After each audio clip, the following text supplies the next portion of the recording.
All right, welcome everyone. Thank you for joining us for your hour with APA Virginia, our first webinar of 2022. And we're thrilled that you can join us this month for Richmond Racial Equity Essays, Strategies for Dismantling Racism in Richmond, Virginia and other US cities. We have a wonderful panel with us. Before we get started, we have a couple housekeeping announcements and just announcements in general. As I mentioned, again, first webinar of 2022. Our webinar series is the fourth Monday of each month at noon, and we're thrilled that you can be with us. We have a couple great upcoming webinars. February 22nd, we have some details we're still sorting out, but we hope you'll also mark March 22nd on your calendar for Joseph Grubbs to join us, the Dunn Plat and adaptation of Joseph Smith's plan for the city of Zion in 19th century. It's a pretty fascinating webinar, so you can find out more about that at virginia.planning.org, as well as all of our other upcoming webinars.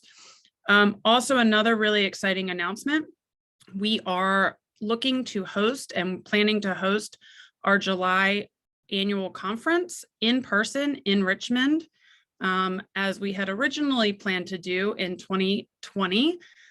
So we are coming back to Richmond in 2022. We'll be at the Richmond Marriott.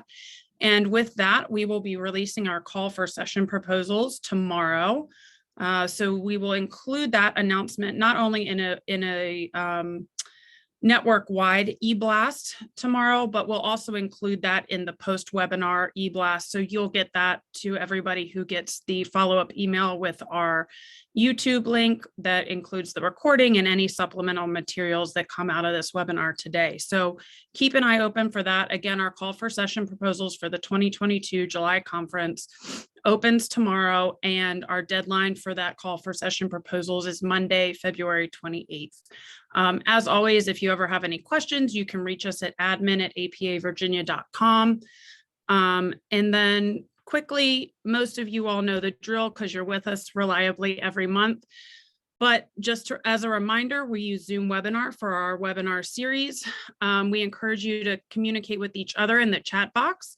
But please submit your questions so we can keep track of them in an orderly fashion throughout the presentation in the Q&A box at the bottom of your screen. You can also use the raise the hand icon if you'd like to be called on to ask your question live. We have the ability to unmute you and allow you to turn your camera on so you can interact with our presenters directly at the end of the presentation in our Q&A session. So let us know how you'd like to interact with our presenters.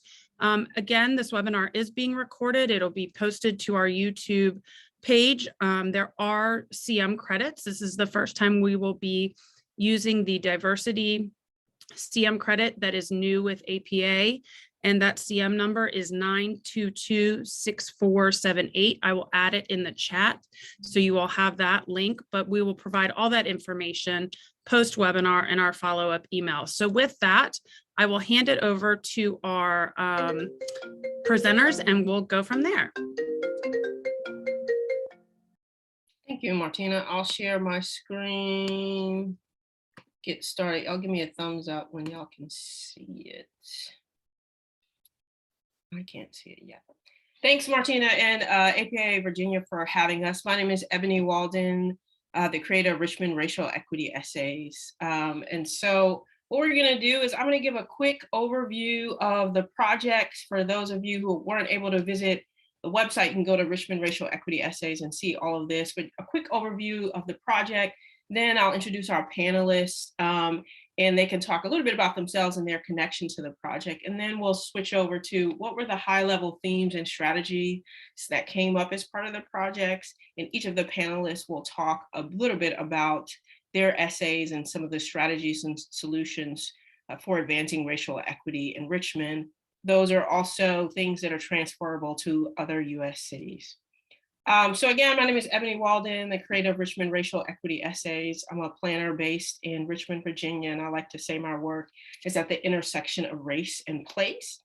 So the Richmond Racial Equity Essays is a multimedia project focused on advancing racial equity in Richmond. So essentially, we asked 50 people from all walks of life in Richmond, what was their vision for racial equity, and how is it that we get there? The point was to really come up with some concrete solutions for advancing racial equity. That kind of interaction has manifested in 3 different ways. We have an ebook of 24 essays. There's 27 essays that their responses to that question is in the ebook. We also did 7 series video interviews with community organizers, advocates, as well as the mayor and the longest serving city councilor, because we wanted to, so there's a broad audience. So there's a certain sector of our population that are going to read essays, but we know that's not everybody, and we wanted to reach more people. So we have about these 10 to 12 minute videos and where we're interviewed people to get their perspective. And then we wanted to blow that out and make it even more accessible through podcasts. And so there's a 8-episode podcast series called Racial Equity in Richmond. And of course, the foundation for all of those was the response to what's your vision for racial equity and how do we get there?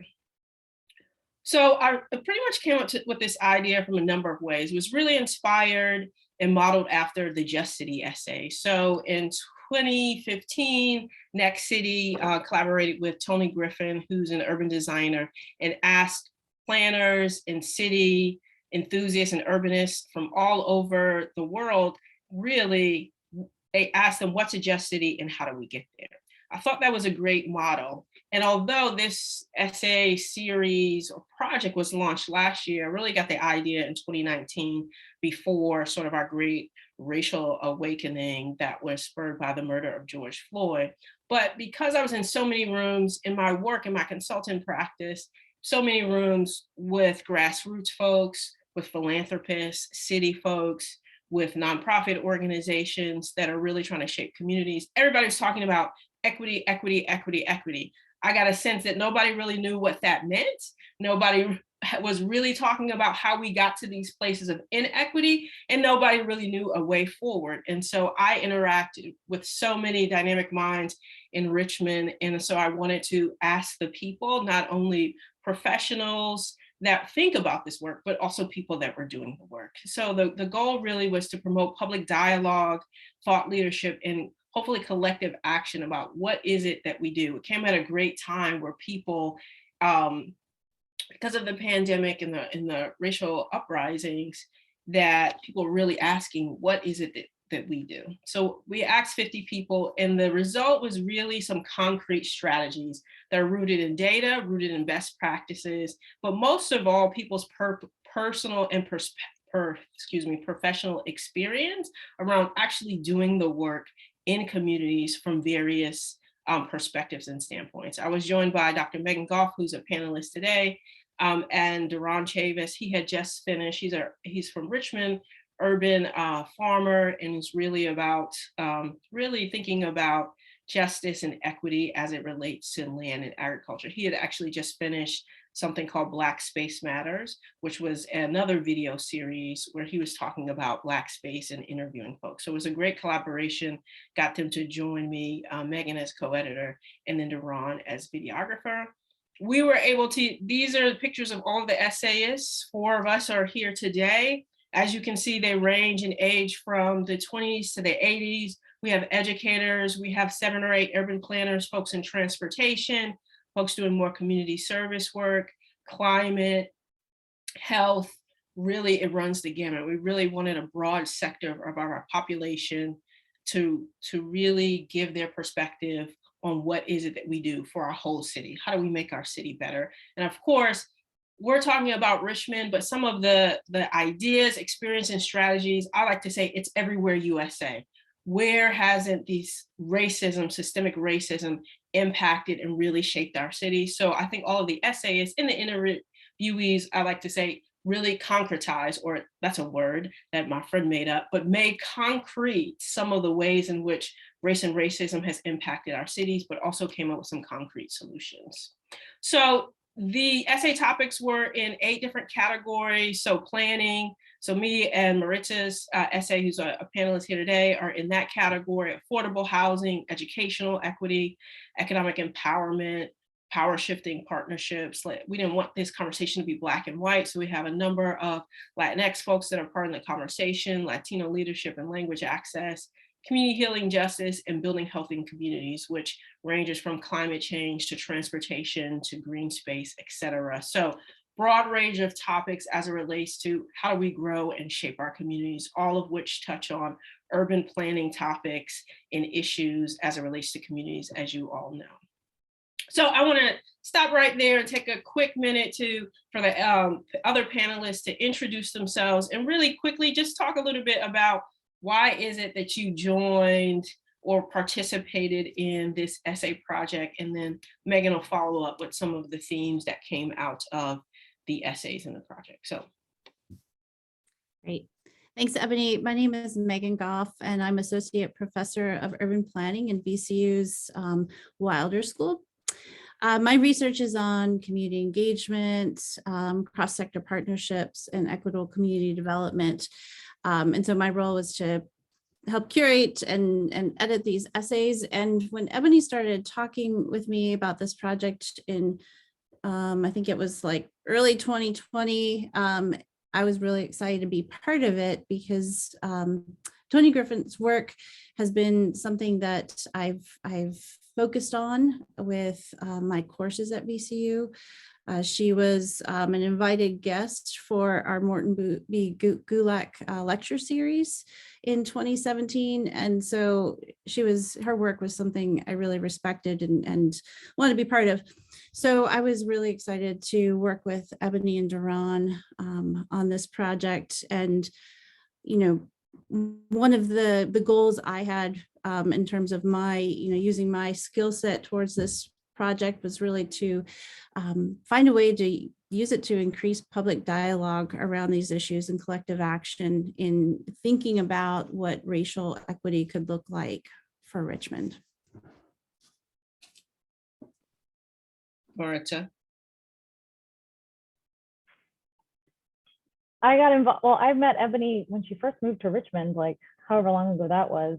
And I immediately kind of in our first coffee, I was like, I am going to be connected with this person for a long time. I could just sense it.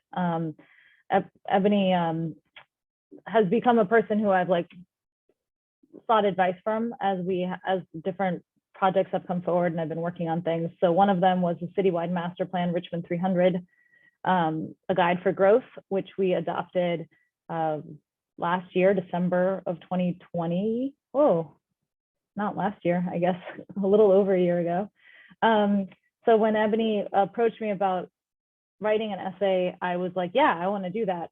And then the deadline got closer and closer to submit the essay. And I was like, what am I going to write about? And I had a really hard time figuring out what I was going to say. And then one night it was like 8 p.m. and I just opened up my computer and started typing and it just kind of spilled out of me. And I think the main prompt was, what does racial equity look like in Richmond? And I came to this feeling that racial equity would be manifested into Richmond's built environment or into the culture here when my dad would feel comfortable coming to visit me. So my dad, who's not my biological dad, but the man I've known in my life as my father figure since I was in 3rd grade and he started dating my mother, is African American. And he grew up in DC and he would visit his aunt who lived in Hanover in the summers. And he would come to Richmond with her while she delivered eggs to the department stores on Gray Street. So like Tallheimers and stuff had cafeterias and she would deliver eggs from the farm there and he would accompany her on the bus. And he remembers being a little boy, I don't know, like 8, 9, 10 or so, going on this trip with her and really, really having to pee.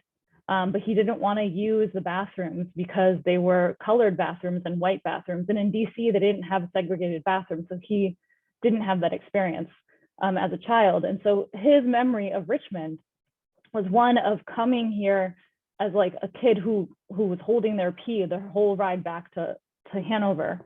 And so when he came to visit me in Richmond, he told this story to me. He looked uncomfortable. I mean, this is a person who's a professional photographer, has had a fabulous career living in Boston, a city that has a lot of racial tensions as well. But he was like so incredibly uncomfortable being in Richmond. And I he told me the story, and he concluded it with, and so I came to Richmond when I was an adult to photograph Governor Wilder, who would also become mayor by that point, and I pissed all over Richmond. And he says it with that kind of voice. And this is from an adult male who continues to experience a lot of racial discrimination, and he continues to feel very uncomfortable in the city. So I was, when Ebony prompted me, what would you do?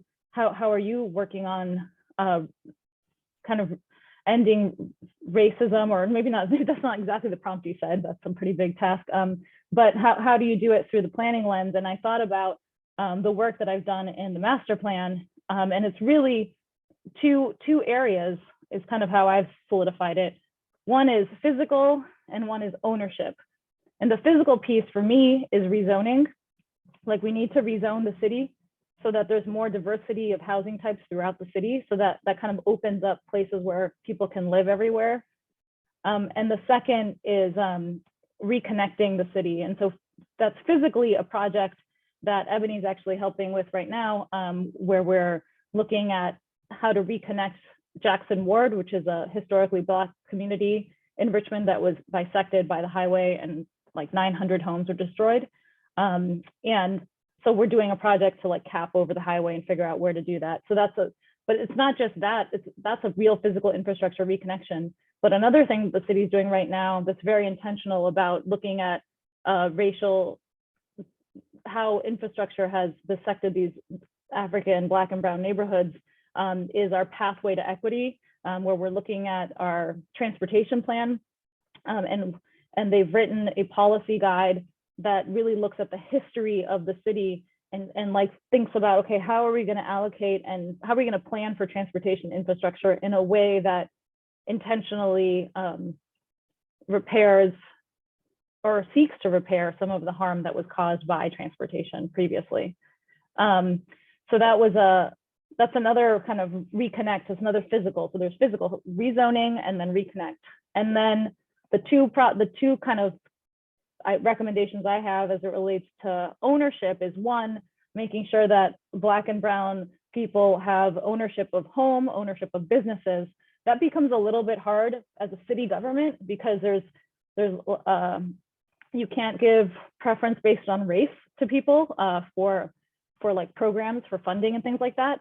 But there are a lot of groups out there in the community that are trying to prioritize those, like outside, like philanthropy and private sector.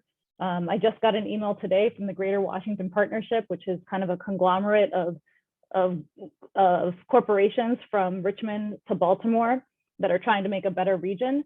And they have this panel that they're going to have later this month about like how to diversify your contractors, and they can lead that story in a better way than a city can. The city can do it a little bit, but not as easily because of laws, federal laws.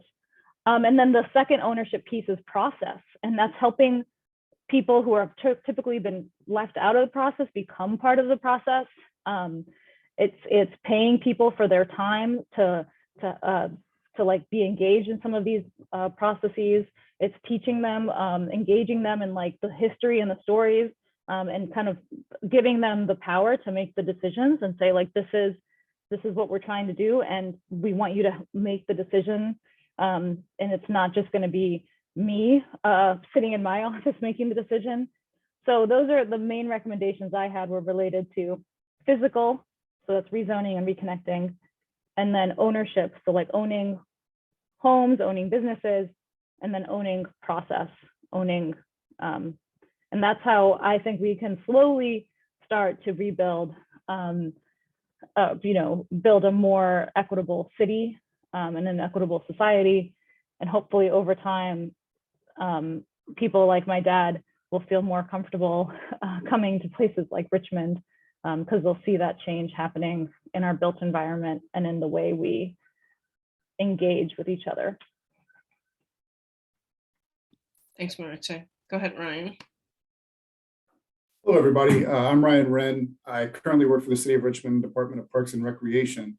Prior to that, I ran the storefront for community design for 6 years and have really kind of, as a planner, worn the hats of engagement person, and now in the Parks Department, really have spent my time focusing on how we can increase access to green space.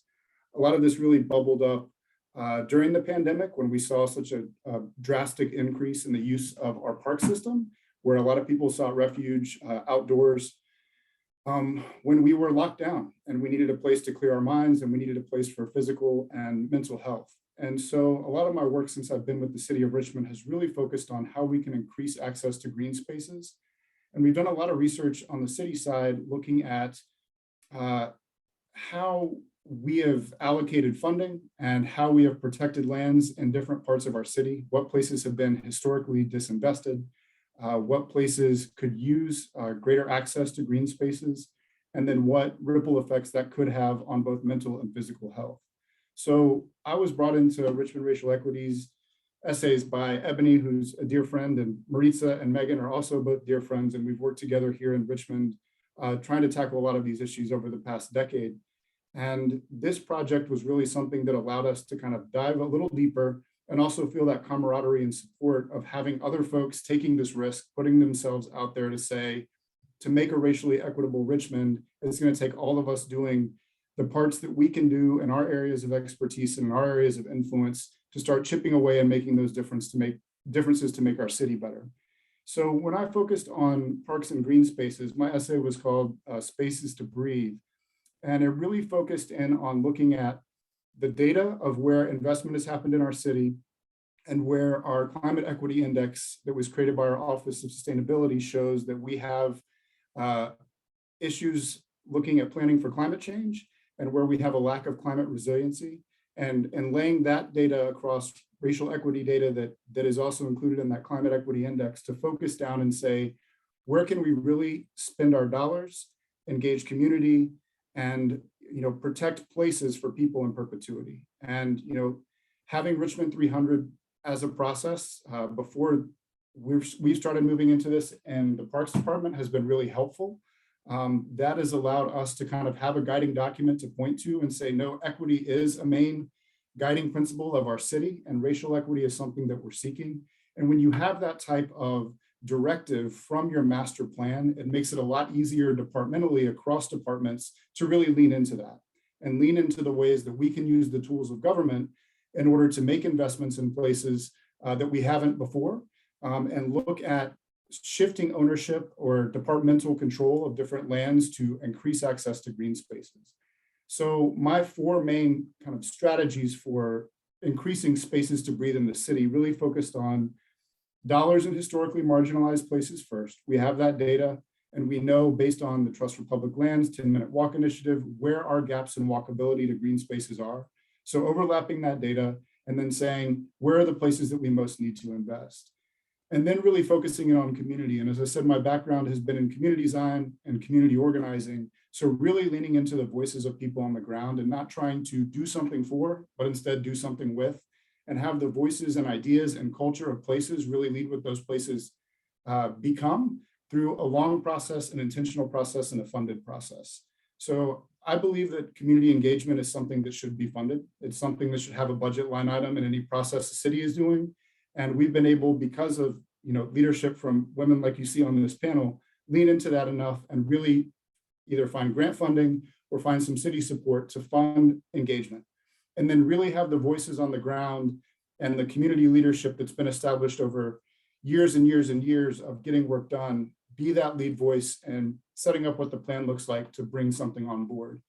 And then using our ability inside of city government to help navigate long, drawn out bureaucratic processes as they go through, and be there to be an internal voice for the voices that are happening from the outside and really leading the process.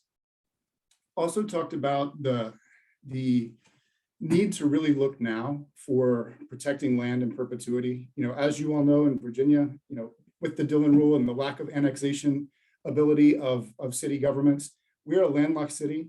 And our property values are skyrocketing like everywhere. And if we don't protect green space now, it will not come back.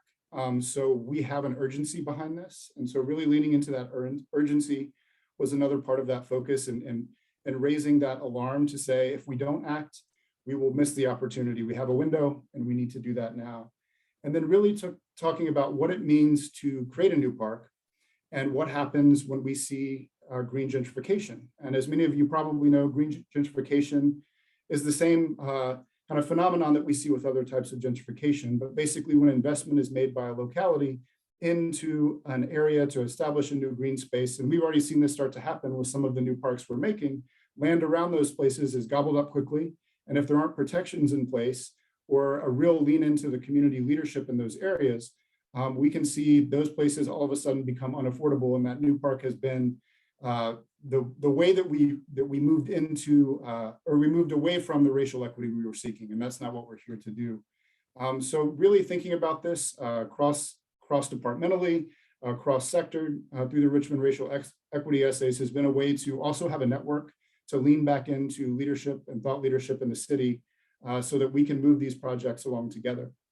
So I'll stop there. Thanks, Ryan. Go ahead, Megan. So I was going to say real quick, Megan, just to jump in, Ryan was saying working cross-departmentally. And when you talked about the green gentrification, we are doing that in the city. So like my supervisor set aside some of that land went to make the park, but we've set aside land near those parks to keep for housing that we will kind of redevelop as affordable housing. You know, enough space for the open space, obviously, but then keep some of it to make sure that we have permanent affordable housing right next to it. So, but that's kind of, we're working across the silos because we know we need to in order to advance the equitable agenda the mayor has set forward. Thank you. And I want to come back after Megan goes, come back to both of you all, because I think that you're doing, or trying to do some dynamic thing as it relates to outside funding and community engagement that I think that are essential that we can come back to in the Q&A. Sounds good. I'm going to just talk briefly about my essay, and then I'll talk about some of the overarching themes that emerged. And I'm going to talk a little bit about my essay, but really I'm going to talk about the power of storytelling and sort of what these essays are, and to me, and what I hope for them, you know, moving forward, whether it be what happens in Richmond or other places that might utilize a similar process. But as Ebony and I worked on the essays, through the nominations, through reading the different iterations of the written work that was submitted by authors, I hadn't decided to write an essay for myself at that point. I was really focused on how do I use my my skills for editing and to support the voice of others in this project. And as I and I know Ebony, you and I had shared similar feelings about this, but as I was reading these essays, you could literally feel the power of these stories just jumping off these pages. And I knew a lot of the authors, not all of them, I knew a lot of the authors, but I didn't know the personal narratives in this way that were shared, sort of why people came to this work, how they came to this work. And there's a vulnerability and a bravery in what happens with storytelling, especially in such a public way like this. And the impact for me was tremendous. I think about this work all the time as part of my job, but in reading it, I saw again and again how much I didn't know, or how much there is left to learn. And I think that is an important part of these essays. Stories help us shape a shared system of meaning around this. And this is, I think, with the panelists here, this is part of what we're talking about is these need to be efforts and discussions that are happening all the time, and how do we connect our work. And we'll talk more about that because Ryan and Maritza are doing amazing work as practitioners in that way. But thinking about these essays and the stories help us understand what we know and what we fail to see. That's important. The other thing that I think is for me emerging from these stories, these essays, is that the stories help us connect to people. I think there were a lot of people, a lot of the essayists may have known each other, maybe at least by name in some cases, but I think there's an opening for more discussions in that way that challenge us to push and reflect on our own beliefs and our own assumptions, and frankly, our responsibilities in where we are. And I feel that kind of coming out of these essays. So as I worked through these edits, it became clear to me that I really did want to tell my story. And there was space there for talking about what does it mean for planning education? So here we are, APA Virginia, and thinking about what does planning education look like in this regard? What is our responsibility as educators to challenge ourselves and our own assumptions in the ways that we've specifically learned about things and need to relearn and need to think about as our responsibilities in higher education. It is not community as lab. And I'm happy to say that I don't think that our planning program does that, but we've certainly have work to do, and there's opportunity to improve in that regard. And sort of think about what is it that we want our undergraduate and graduate planning students to think of. These are the future planners in our community that are going to be doing what Rinn and Maritza are doing, and Ebony, frankly, as a consultant as well. So I'll just pause there. My essay really focused on the importance of acknowledging structural racism front and center, and using that to rethink the way that we've learned things, the way that we kind of recalibrate our assumptions. Another piece was about learning to listen and prioritize lived expertise over the expertise of trained planners. And that's hard to unlearn, and we need to do that. And then my last part was really about how it is that we, as planners and institutions, large institutions in general, need to build partnerships to do this work and figure out how to support community driving their own agendas. So I'll pause it there, but it's just sort of a wrap up to the broader essays. Some of the themes that we saw emerge was about, as I'm talking about now, personal transformations and what that looks like.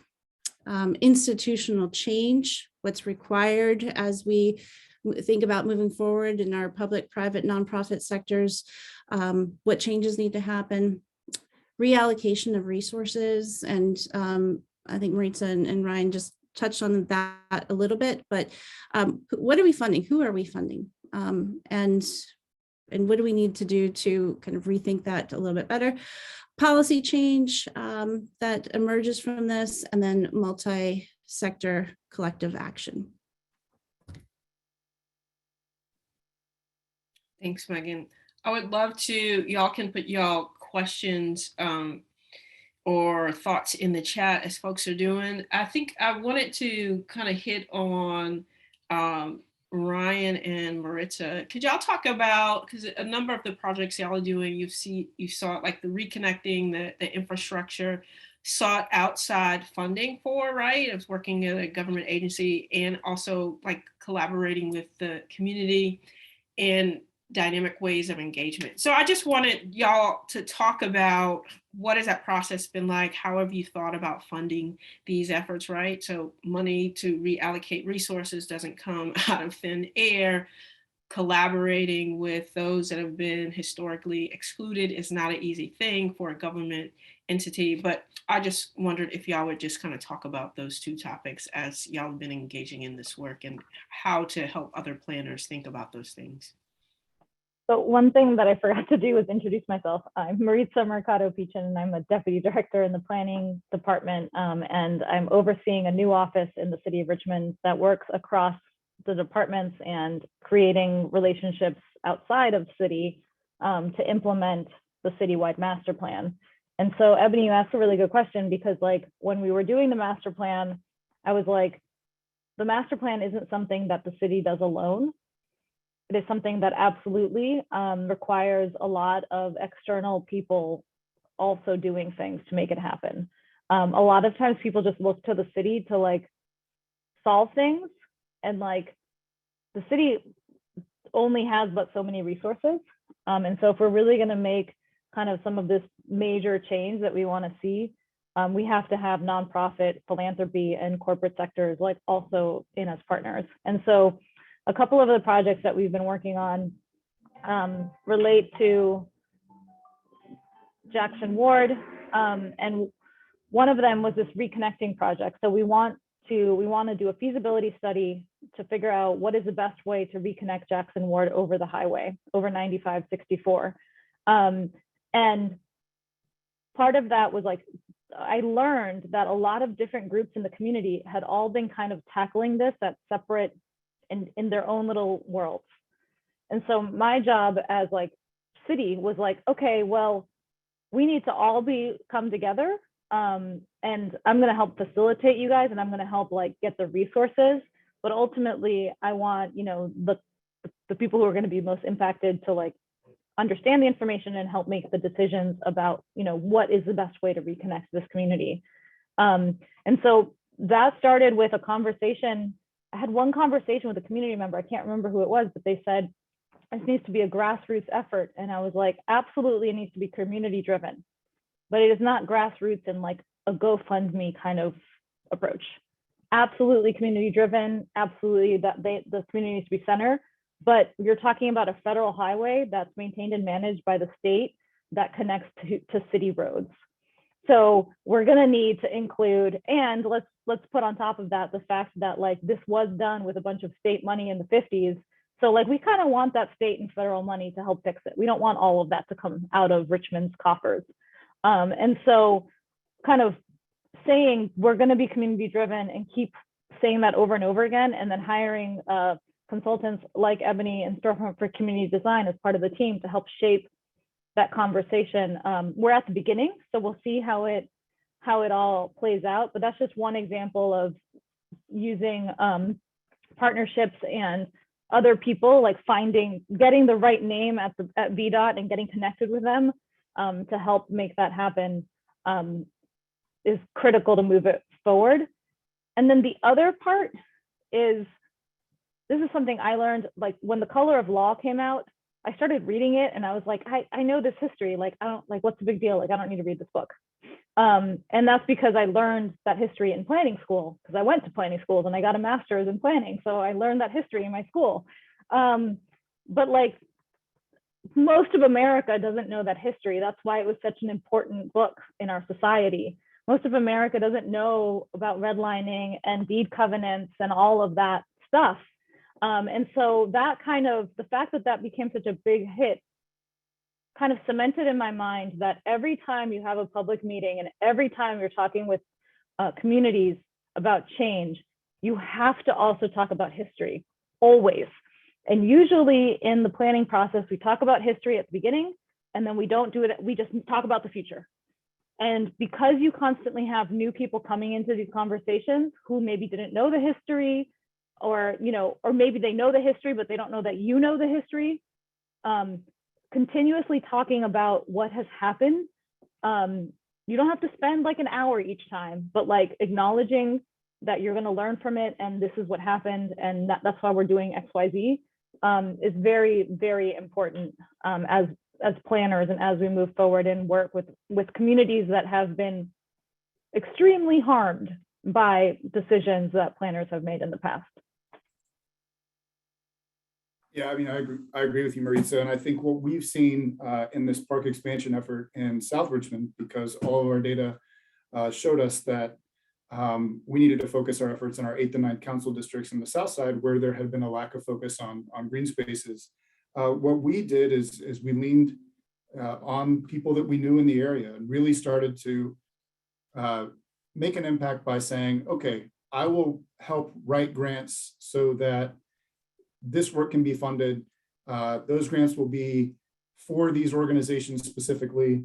to do the work that they're already doing in Southside, so that that work can continue to lead to solutions for, you know, this specific focus on expansion of green spaces. We've been able to, so far, bring in about $60,000 for 2 specific organizations in South Richmond to do this community organizing work and do this door-to-door outreach and community visioning work, and really coming to the table with that type of support, or that willingness to go out and try to find that type of support before saying, we need your help to do something, but coming to the table and saying, hey, if you're interested, before we get started, let's work together on pulling some funding in from some outside resources so that you're funded to do your work. And then I'm funded to do my work as a city employee, you're funded to do your work as a community organization. If we can work together and continue to communicate throughout this process, you know, we can get somewhere, we can make some of these changes. And I was speaking with this group when we were practicing for this. I was at the most incredible community meeting, and I've been to hundreds of them over the years, as I'm sure all of you have. But it was the first time that I had been to a community meeting, and this was Zoom, it's still COVID, but this was with our Southside Collaborative group. And it was a meeting that the organizations know the community so well that we had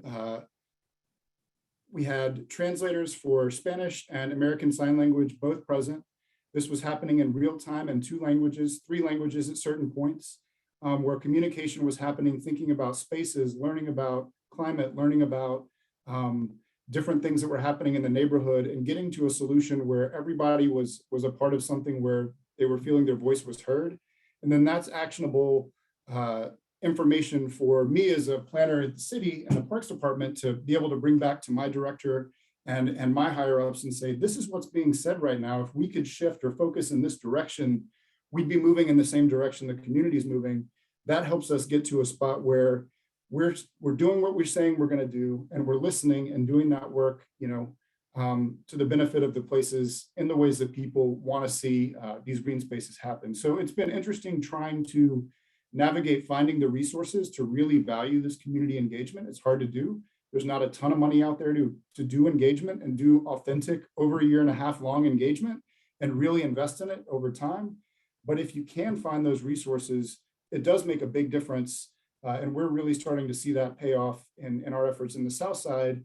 And it's been, you know, a 1.5 year worth of just engagement, like no shovels in the ground, engage, and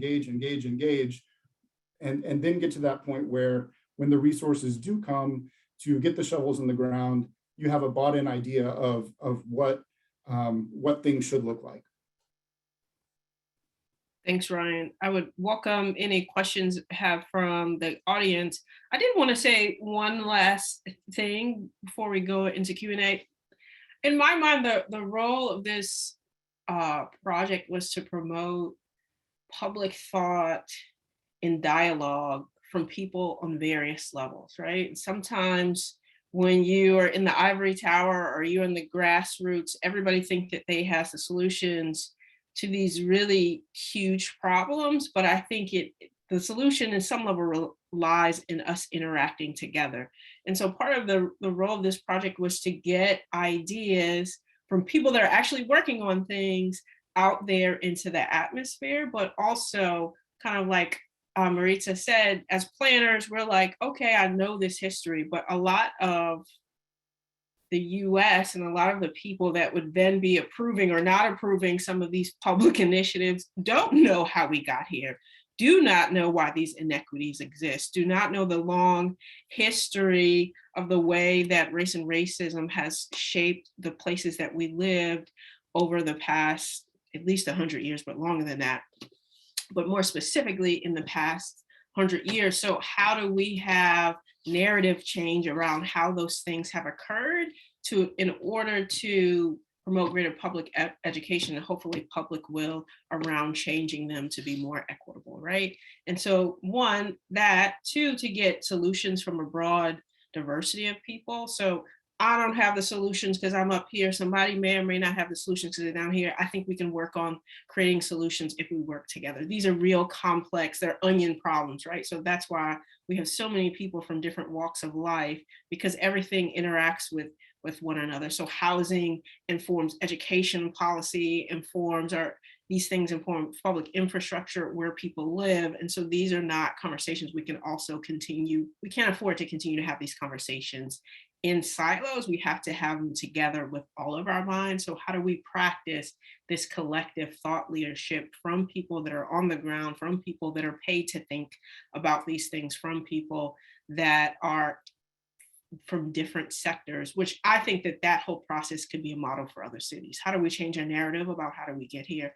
How do we seek the expertise of different people from different sectors and different vantage points? And how do we come together and say, we didn't get ourselves into this mess. In some level we did, but nobody in this room created these problems, but we have to figure out and be accountable to getting ourselves out of them. How do we sit down and do those together and get all the ideas out there and say, okay, what is going to have the most impact on these issues and the least amount of burden on those who have been historically excluded, and how do we move forward?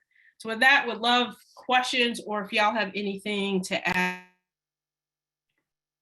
Oh, you muted somehow. I see one here that says, how is the city exploring options to expand attainable housing, such as more creative ways to generate income restricted ownership units, expanding the role of community land trusts, or exploring missing middle housing options? So one way is we're working on an accessory dwelling unit ordinance to make them by right in all residential districts. That's one of our recommendations in the master plan. For people who aren't here from outside of Virginia, Virginia is a Dillon rule state, which means we can only do what we're legally allowed to by the state.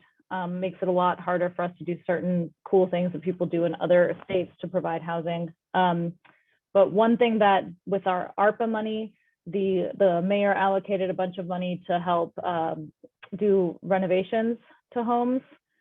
So part of it is like helping people stay in their existing homes in quality structures so that they don't feel like they have to sell in order to get into a building that is safer. And so then, so that's that. That's another, I mean, we're doing another project that partnership really is we partnered with Richmond Regional Housing Authority to apply for a choice neighborhood planning grant for our largest public housing development. And so we're hoping, so that's Gilpin Court, which is north of Jackson Ward. We're kind of looking to that. We're at the beginning of that process, but thinking about how can we, reposition that property to maintain, do one-for-one replacement, obviously, but then also create more options for affordability, not just rental, but home ownership opportunities as well. So there's a lot of different little tools that we're using. If you look at the master plan in the housing section, you can see all of the things that we've proposed. A lot of stuff we are kind of, we're stuck because of the Dillon rule challenge. So yeah. I would say too, one thing that's Richmond done is made our community land trust the city's land bank, right? So I don't know, it's probably decreased now, but last time I remember the city had like 5,000 tax delinquent properties on its rolls that were just sitting there, and we didn't have a process to dispose of that. And so thanks for bringing that up. So we have that. And those all are going to Maggie Walker Land. A bunch of properties have gone to Maggie Walker Land Trust for them to redevelop. And then also the city owns a bunch of property in different parts of the city. And part of it is near our Diamond, which is our baseball stadium. And we're in the process of redeveloping that property at the early stages. And with land that we own, we can have requirements for affordable housing goals. And so we're doing that with the land that's near the parks that Ryan mentioned, and then the Diamond, and then where our current Coliseum building is, that's going to be all redeveloped, and we're going to look for mixed income housing there as well. There's a bill right now at the General Assembly about a housing plan, and then you get to do all these other things that unlocks all this stuff. So like hopefully General Assembly will pass something like that, and then we can unlock more tools at the local level. Yeah, and another thing about that is historically land trust, and well, probably more land trust than land banks, are really more about housing, but I think Richmond's trying to explore how can that extend to green space as well. There's a lot of vacant public property and or property that can be used as green space to meet some of our green space goals as well, not only around climate change and the heat island effect and parks and recreation as well. I think there's another question. A follow-up on that one that he said was, you know, I guess McGuire Woods, I've seen that zoning and segregation piece. So one of the things that the master plan calls for is rezoning the city, allowing for more density, more types of housing throughout the city is a big goal of that. Because absolutely, like, I mean, you guys all know, if you're planners, how we have all these single family zoning districts that make it really hard for non-single family housing units to come in. And if you have more diversity of housing choice, that opens up access to jobs and services for lots of different income levels. Like, I grew up in a high rise, I grew up in a walk up, I lived in a duplex, I lived in a house that my mom shared with my uncle. All of these different things. Like, I was the only child of a single mom. We lived in lots of different types of housing, and my mom constantly found housing that was in these places that had good public schools, right? So like, and they were usually single family neighborhoods where somehow there was a random condo building or a random duplex. And so that really opens up a lot of opportunity when you have those housing options in the communities. I see the other question about engagement from Nick Rogers. Hi, Nick. I can talk generally, but Ryan, I'm gonna kick it over to you in just a second, because I think the work that Ryan is participating in terms of envisioning new parks in Richmond is sort of it just sort of is the encapsulation of all the things that are, I think, is where we're moving to. And part of it's going to be, you know, thinking about funding. Ryan just said you have a year and a half of engagement before things are happening. So I think there's some of that's going to be important in characterizing how we move forward, where it is not a quick process of let's do some engagement and here's some ideas. And I think most planners know that, but the nuance of it is really important. And I love what Ryan's doing. So Ryan, if you want to talk a little bit about that process, I think that would be effective.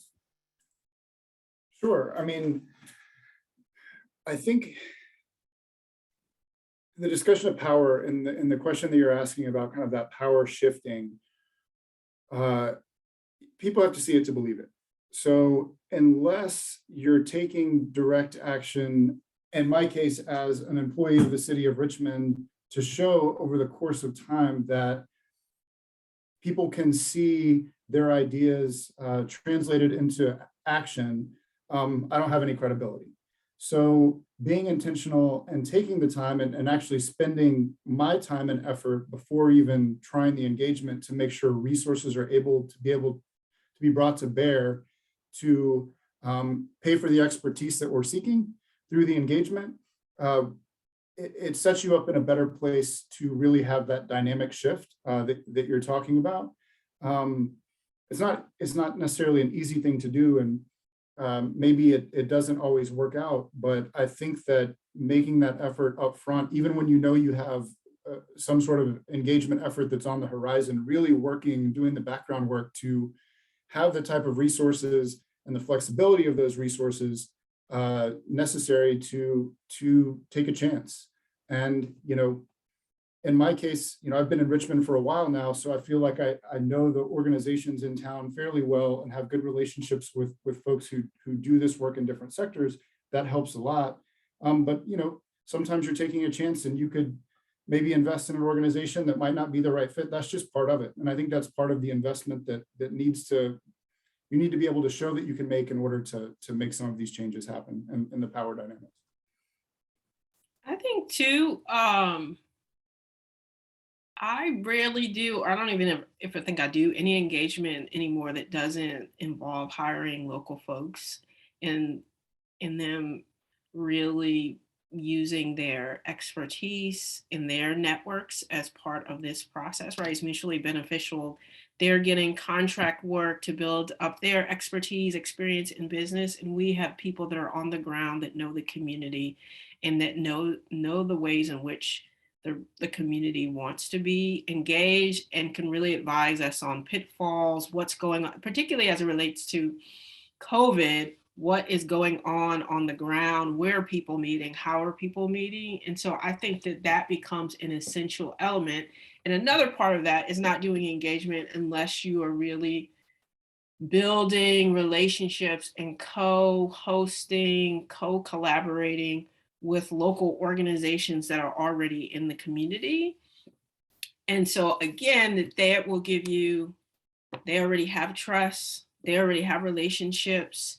They again can advise you what to do and not to do, what landmines to not step on as part of the process. And I think helps validate your effort.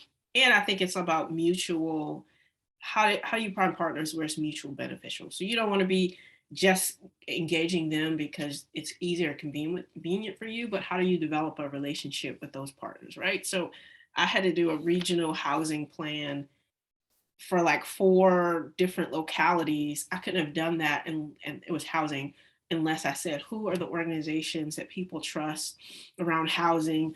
Obviously, they have high trust because they've either bought or helped these people buy houses. We wanted to interact with people that had that experience. They were the folks that we collaborated with to host meeting, and then there were regular public meetings, but most of engaging those populations were really specific. And so that was a helpful part of the process. I think there are 2 more questions in here. One, maybe you can answer, Ryan. Do you find language to be a barrier? Can you just talk a little bit more about that meeting that was in various languages? How was that set up? How hard or difficult it was? Well, that's due to the leadership of one of our local nonprofit organizations, Virginia Community Voice, who is extremely intentional about some of the translation work that they set as standard for them. So the way that meeting functioned, we had real-time Spanish translation that was happening after every question that was asked or after every statement that was made from English to Spanish and vice versa, along with sign language interpretation happening throughout the meeting. It requires the participants of the meeting to be aware of what that's going to sound like and look like throughout the meeting, and take a deep breath and realize that the meeting's going to go a little bit longer, schedule a little bit more time for it, and then finding a really trusted and good translator to make sure that that real-time translation, which is a definite skill set that you should expect to pay for, is happening throughout that process. So it's just a matter of, this one happened via Zoom, and all of the participants in that meeting understood that it was going to take a little longer, but it worked out fine. And Zoom has the capability to do simultaneous translation. I think you just hook into, so you have to, it's a Zoom add-on, but as far as I know, I've heard it works really effectively. They tune into, like you would if you had headphones, everybody tunes into a different station. So it's definitely a tool that can work well on Zoom. And if you're you have to get headphones and interpreters in different sections so people can talk. Go ahead, Maritza. Our office that engages with immigrant community has like a whole kit with like headphones, and so they've brought that to meetings and have been able to basically people who like they translate live into Spanish to people in their headphones. So I've seen that happen. I mean, gosh, I saw that happen at a meeting for Hull Street like 10 years ago. So there's technology out there. You will have to pay for it. And I think sometimes you have to figure out what makes sense for that meeting. So like if it's a huge community meeting, we're doing a huge outreach, absolutely yes. If it's your steering committee, like probably the Spanish speaking person who's going to be a member of your committee, might not need that service, but And there's one last question, and it's about co-living and about equity in regards to that. So I'm not an expert in that, but I will say just as part of, being a planner and kind of understanding, I think that we need to make more space for different kind of living situations, even multi-generational housing, right? So ADU is one way in which to do that, but immigrant families tend to be larger and have a different family type and different family structures. So we need to continue to innovate and think about how do we accommodate different ways of living and being as our society changes demographically, while also to accommodate some of our older adults, right? There are going to need to be different living styles that probably won't be accommodated with our current zoning restrictions. And so being innovative and thinking about what are the ways in which we're going to be living in the future that is going to make more accessible from a variety of different family types, but living structures. I don't think that we're currently prepared for that. I don't think that there's one solution, but I think that we can be thinking about who does this open up the door for? Who's burdened by these particular restrictions? Are they helpful? Does it make life easier, accessible, particularly for groups that have been historically excluded? And how can we open the door to or remove some of those barriers that don't necessarily need to exist? So I think we're at time. If anybody has any other questions, we can stay on for a couple of seconds, but thank you all. Thank you to all of the panelists in APA Virginia. You can find the essays at Richmond Racial Equity Essays.com. And I hope you all have a good afternoon. It's been great talking with you. Yeah, thank you guys again for joining us. And as soon as we get the webinar recording posted to our YouTube, we will send a follow-up email with the link and any other materials, Ebony, that you and your panelists might want to share. Our attendees, any links that you all shared in the chat, we'll happily include for our attendees to reference back on. So again, thank you to our attendees for joining us, and we look forward to seeing everybody next month. Thank you.